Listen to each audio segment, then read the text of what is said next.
Assalamualaikum semua. Selamat sejahtera anak-anak murid cikgu yang cikgu kasihi semua. Apa khabar? Cikgu harap semuanya sihatlah di samping keluarga. Okey, hari ni cikgu nak ajar bab 2, okey?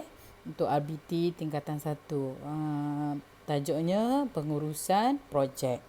Okey, jadi untuk pengurusan projek ni, kita sebelum ni kita dah belajar reka bentuk dan teknologi dalam bab 1.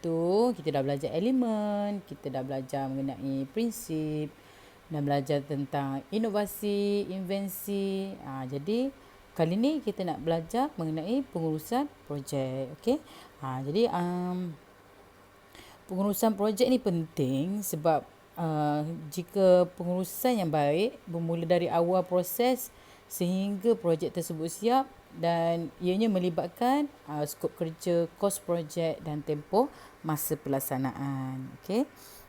Jadi untuk topik kali ini, pada akhir pembelajaran sepatutnya kita sama-sama dapat mentakrifkan pengurusan projek reka bentuk, menjana idea reka bentuk dan seterusnya mengenal pasti langkah pengurusan pelaksanaan projek.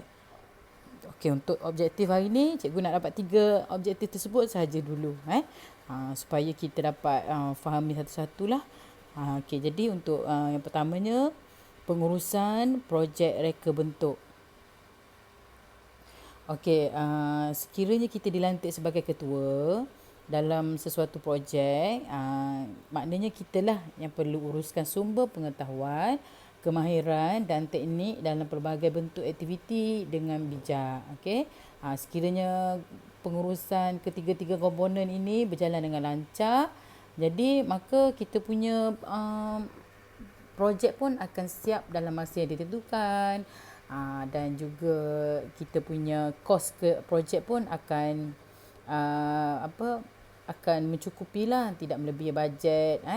Jadi komponen-komponen ini sepatutnya kita bincang bersama pelanggan yang telah dipersetujui lah bersama pelanggan. Okey. Kita tengok dulu definisi pengurusan projek reka bentuk.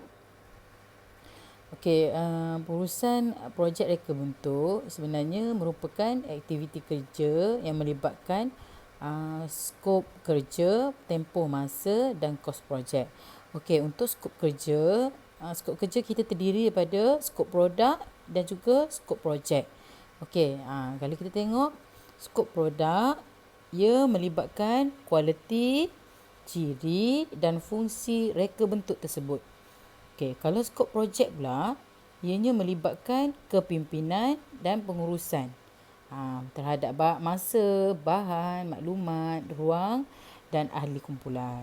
Okey, kedua-duanya ni tadi tujuan dia untuk mencapailah objektif projek secara berkesan.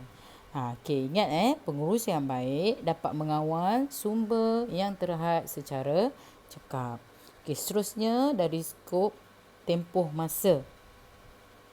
Okey, masa merupakan tempoh yang telah ditetapkanlah untuk kita sempurnakan projek kita. Okey, kalau masa projek yang kita nak buat tu siap dalam tempoh yang dipersetujui, itu menggambarkan kita punya pengurusan projek tu cekap, baik, berjalan lancar lah. Sebab masa menguruskan sebab kita dapat uruskan masa tu berdasarkan jadual masa dengan baiklah. Maknanya daripada segi tim pengurusan masa tu kita menepati piawaian dia lah. Kalau contoh projek kita siap awal, jadi sebenarnya ianya memberi kesan yang positif untuk kita menambah baik ataupun nak ada untuk perbaiki apa-apa yang kekurangan pada projek tersebut lah. Okey, seterusnya kita tengok kos projek. Okey, kalau nama je pun kos, ianya mestilah melibatkan peruntukan kewangan. Okey, peruntukan kewangan ni contoh dia nak bayar upah, nak beli barang, beli peralatan, bayaran sewaan, insurans dan perbelanjaan mengurus projek. Itu semua kos yang kita kena ambil kira lah. Kalau boleh kos pengeluaran tu mestilah lebih rendah supaya kita akan dapat menjana keuntungan yang lebih baik lah. Tak naklah kos tinggi tetapi bila nak jual nanti harga jualan lebih rendah daripada harga pengeluaran. Okey. Itu pentingnya dari segi kos. Okey, seterusnya kita tengok kesimpulan dia. Okey, pengurusan projek ni sebenarnya lebih baik bermula daripada merancang aktiviti projek, sediakan plan, tentukan bilangan produk yang akan dihasilkan. Okey, seterusnya kita mengawal pelaksanaan dan sumber agar penghasilan produk kita tu menepatilah kualiti dan masa yang ditetapkan. Ini akan menggambarkan kumpulan kerja yang baik. Okey, seterusnya penjanaan idea. Okey, semasa nak menyelesaikan masalah, kita mesti nak ada idea-idea lah untuk macam mana nak selesaikan sesuatu masalah, nak buat sesuatu projek. Jadi kita ada banyak cara ataupun untuk mengenal pasti masalah. Contohnya melalui pembacaan, pengalaman orang lain, pengalaman sendiri, kajian, uji kaji, rungutan, pengguna dan pemerhatian kita sendiri terhadap sesuatu suasana. Okey, idea reka bentuk produk pula dapat dijana melalui beberapa langkah. Okey, kita tengok langkah yang pertama, kita ada meniru apa sahaja yang terdapat di persekitaran dan menukarkannya ke dalam bentuk produk. Okey, contohnya tengok dalam gambar. Kita ada sarang burung. Nampak tak anak burung duduk kat dalam sarang burung tu, nampak selesa kan? Lepas tu tergantung dekat pokok kan? Jadi kita transformkan dia menjadi buaian gantung. Daripada sarang burung tadi jadi buaian gantung. Itulah nama dia.